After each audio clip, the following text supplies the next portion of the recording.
ताजा खबर आपको देंगे। केप टाउन टेस्ट के लिए टीम सिलेक्शन पर कप्तान और कोच में ठन गई। कप्तान सरफराज ने असद शफीक को ड्रॉप करने से साफ इनकार कर दिया। कप्तान सरफराज को सीनियर खिलाड़ियों की मुकम्मल हिमायत हासिल। Coach Mickey Arthur Azhar Ali और असद शफीक से दोबारा बात करने में हिचकिचाहट का शिकार हैं। कोच केप टाउन टेस्ट में मोहम्मद रिजवान को खिलाने के ख्वाहिशमंद से। हमारे साथ मौजूद हैं senior sports correspondent Syed Yahya Hussaini, इसके अलावा माजिद भट्टी साहब भी सीनियर साफी हैं, जंग ग्रुप के, हमें ज्वाइन करेंगे। लेकिन पहले याया आपकी तरफ आते हैं, ये बताइएगा क्यों मिकी आर्थर चाहते थे कि असद शफीक को ड्रॉप किया जाए, क्यों मना किया सरफराज ने?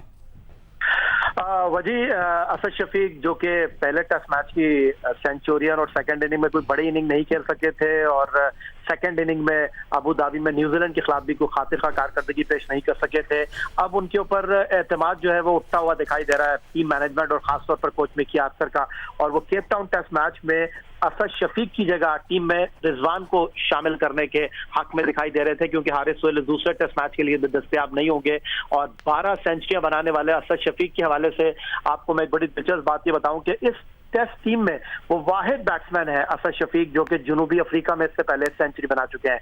फरवरी 2013 में उन्होंने फर्स्ट इनिंग में 111 रन की इनिंग खेली थी और इस टेस्ट मैच में पाकिस्तान को 4 विकेट से शिकस्त का सामना करना पड़ा था। और शायद यही चीज सरफराज अहमद भी उस टेस्ट मैच में खेल रहे थे, मिसबाह-उल-हक क़यादत कर रहे थे और ये चीज सरफराज अहमद के जहन में है कि असद शफीक। या हमारे साथ ही मौजूद रहिएगा, हमें सीनियर सहाफी अब्दुल माजिद भट्टी भी ज्वाइन करें। अब्दुल माजिद भट्टी साहब, बताइएगा टीम सिलेक्शन के हवाले से क्या खबरें आपके पास?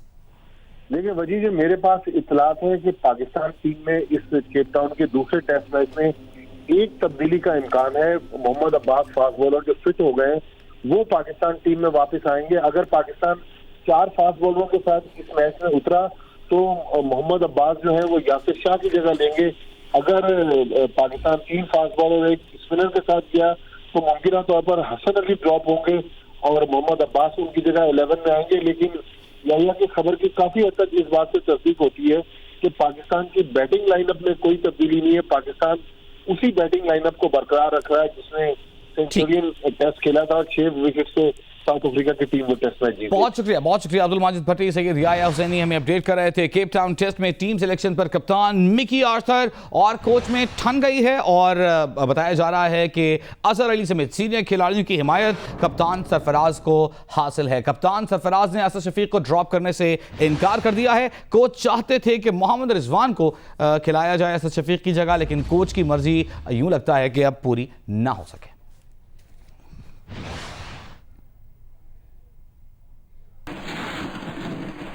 आपको अपडेट करेंगे। मारूफ आलिम दीन मौलाना तारिक जमील की लाहौर के निजी अस्पताल में एंजियोप्लास्टी कर दी गई है। डॉक्टर्स का कहना है कि मौलाना के दिल को खून सप्लाई करने वाली एक शरियान में स्टंट डाला गया है। मौलाना की हालत अब खतरे से बाहर है। तफसील जानेंगे। हमारे साथ मौजूद हैं ब्यूरो चीफ जियो न्यूज़ लाहौर रईस अंसारी साहब। रईस साहब, क्या तफसीलात मिल सकी हैं मौलाना की सेहत के हवाले से?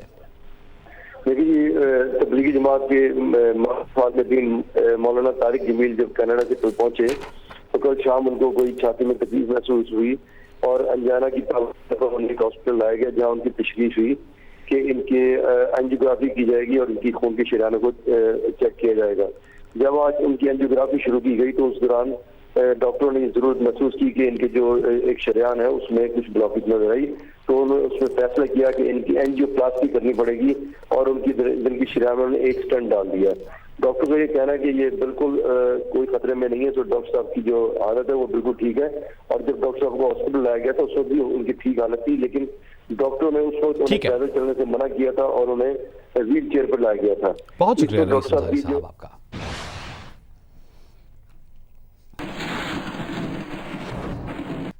अहम खबर आपको देंगे। कौमी बचत स्कीमों पर मुनाफे की शरह 6 साल की बुलंद तरीन सतह पर पहुंच गई। बहबूद पेंशन और शहदा फैमिली सर्टिफिकेट्स पर मुनाफे की 2.14% शरह बढ़ाकर 14.28% कर दी गई है। स्पेशल सेविंग सर्टिफिकेट का मुनाफा 1.57% बढ़ाकर 11.57% कर दिया गया है। रेगुलर इनकम सर्टिफिकेट का मुनाफा 2.28% बढ़ाकर 12% कर दिया गया है। डिफेंस सेविंग सर्टिफिकेट का मुनाफा 2.44% बढ़ाया गया और अब यह मुनाफा 12.47% कर दिया गया। सेविंग्स अकाउंट पर मुनाफे की शरह 1.5% बढ़ाकर 8.5% कर दी गई है।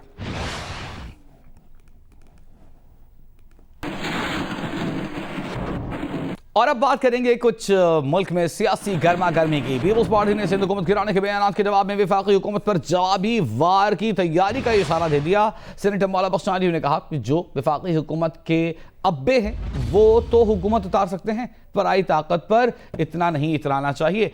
अंधे बन जाने वाले जान लें कि वो जिनके इशारों पर है वो उनके अपने नहीं हैं। इतना ना इतराएं, अपनी खैर मनाएं। दूसरी जानिब वफाकी वज़ीर इत्तलात फवाद चौधरी ने कहा है कि बिलावल भुट्टो जरदारी खुश फहमियों का शिकार हैं। उन्होंने पाकिस्तान की तारीख नहीं देखी। सिंध में वज़रा की बड़ी तादाद है जो इस लूट मार का हिस्सा नहीं, वो तब्दीली का साथ देना चाहते हैं। जियो पाकिस्तान में गुफ्तगू करते हुए उन्होंने कहा कि गवर्नर राज की बात किसी ने नहीं की, वो सिर्फ ये कह रहे हैं कि मुराद अली शाह इस्तीफा दे दें, इंक्वायरी का सामना करें और क्लियर होकर फिर आ जाएं।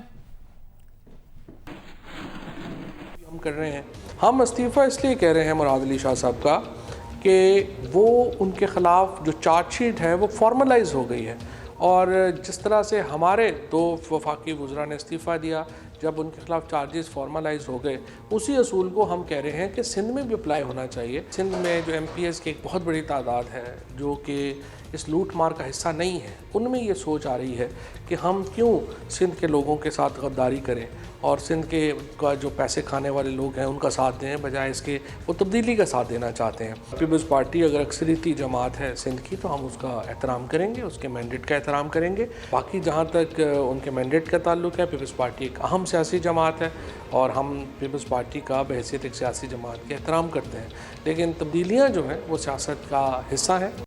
चेयरमैन नैब का प्ली बार्गेन के कानून के हक में गुफ्तगू करते हुए कहना है कि प्ली बार्गेन कानून ना होता तो लूटी हुई दौलत कभी कौमी खजाने में वापस ना आती, क्योंकि मुल्क का कोई इदारा इस काबिल नहीं कि लूटी हुई दौलत वापस ला सके। जस्टिस रिटायर्ड जावेद इकबाल का यह भी कहना था कि पार्लियामेंट नैब कवानीन में तरमीम जरूर करे, मगर यह नहीं होना चाहिए कि रिमांड 15 दिन कर दिया जाए। ये चोरी और डकैती की केसेस नहीं, वाइट कॉलर क्राइम है। तफ्तीश का मुनासिब वक्त मिलना चाहिए। अगर ये प्ली बार्गेन का कंसेप्ट ना होता तो हमारे मुल्क का कोई इदारा इस काबिल नहीं था कि ये लूटी हुई रकम इन लोगों को वापस दिला सकता। नैब में तरामीम आप बेशक सजेस्ट करें, पार्लियामेंट के आगे सरे तस्लीम खम है, अवाम के नुमाइंदे हैं, जो भी वो पास करेंगे उसी कानून के मुताबिक हम अपने फ़राइज़ अंजाम देंगे। लेकिन ये कहना कि जी नैब का रिमांड 15 दिन कर दिया जाए, ये किसी चोरी का केस नहीं है जो नैब जिसको डील करती है। ये डकैती का केस नहीं है, ये वाइट कॉलर क्राइम है। और दुनिया के किसी मुल्क में, दुनिया की किसी तफ्तीशी या तहकीकाती एजेंसी के पास मुनासिब वक्त होता है। वाइट कॉलर क्राइम एक बड़ा मुश्किल अमर है, और स्पेशली उस वक़्त ये ज़्यादा मुश्किल हो जाता है जबकि दूसरे ममालिक भी इसमें इन्वॉल्व हों, उनकी अपनी पॉलिसी है। नैब ला जो है इसको मुकम्मल तौर पर इसकी तमाम जुज़ियात असफंद यार वली के केस में सुप्रीम कोर्ट ने उसका मुकम्मल जायज़ा लिया, गहराई से जायज़ा लिया, गहराई से जायज़ा लिया, और उसके बाद उन्होंने भी ये डिक्लेयर नहीं किया कि ये गैर आइनी है, ये ड्रैकोनियन है या ये गलत है। जो बेहतरी की जा सकती थी वो सजेस्ट की गई। चीन पाकिस्तान को $2 अरब कमर्शियल कर्जा देगा, ताहम चीन ने हतमी मुआहिदे तक इसे खुफिया रखने की दरख्वास्त की थी। क्यों की गई थी ये दरख्वास्त, जानने के लिए बात करेंगे। हमारे साथ मौजूद है अशरफ। वेलकम जी अशरफ, क्यों की गई ये दरख्वास्त? जी, जैसा कि आपने कहा कि पाकिस्तान की तरफ से, पाकिस्तान को चीन की तरफ से $2 अरब मिल रहे हैं। जो $2 अरब कमर्शियल बैंक से लोन है, जिसका इंदिया भी दिया है वज़ीर खजाना ने 1-2 दफा अपनी मुख्तलिफ प्रेस कॉन्फ्रेंसेज में और तकरीर में। इनका जो इंटरेस्ट रेट होगा वो शाइबोर प्लस 3% है, यानी कि 8% पे ये पाकिस्तान को कर्ज मिलेगा। दूसरा इसमें है कि ये खुफिया रखने की क्यों बात की। हमारी इत्तला के मुताबिक जब इमरान खान वज़ीर-ए-आज़म ने दौरा किया चीन का, उस दौरे के दौरान इस मदद की दरख्वास्त की गई थी इस लोन की। उसमें चीन की आला सतह की क़यादत के बहुत आला लेवल से ये दरख्वास्त की गई थी कि इसको मुआहदे को हतमी होने तक, इसका ऐलान होने तक इसको राज में रखा जाए, इसको जाहिर ना किया जाए। वजह इसकी शायद ये थी कि चाइना का कहना है कि जो सीपैक प्रोजेक्ट है इसमें बहुत से ममालिक हैं, बहुत से ममालिक इसके रुकन हैं। आपकी तरफ इस तरह की दरख्वास्त और एक्सेप्टेंस के बाद हमें मुतअद्दिद ममालिक से इस तरह की दरख्वास्तें आएंगी जिनको पूरा करना शायद हमारे लिए काबिल। अच्छा अशरफ, ये भी बताया जा रहा है कि शायद ये रकम $2 अरब से ज्यादा भी हो सकती है। ऐसा है? ये हमें हमारे जराए कहते हैं कि 2 से 3 अरब डॉलर की बात ही चल रही है, हतमी मराहल में है। पाकिस्तान ने 3 या 3.5 की दरख्वास्त की है, चीन 2 अरब देने पे विलिंग है। अब कितनी अमाउंट तय होती है, ये मोस्ट लाइकली इसी रनिंग वीक में ये अमाउंट तय हो जाएगी। इसका नंबर क्या है, कितना ये रकम होगी खोल जी। बहुत शुक्रिया अशरफ अलखम आपका।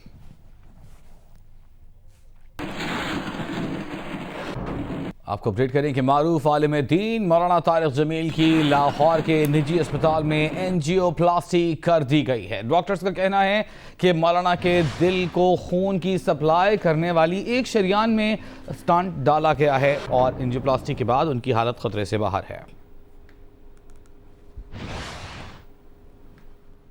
Assalamu alaikum, I'm Huma Amir Shah. And I'm Abdullah Sultan. For more videos and updates, What you have got to do, you have got to click the subscribe button. don't forget to watch Geo News.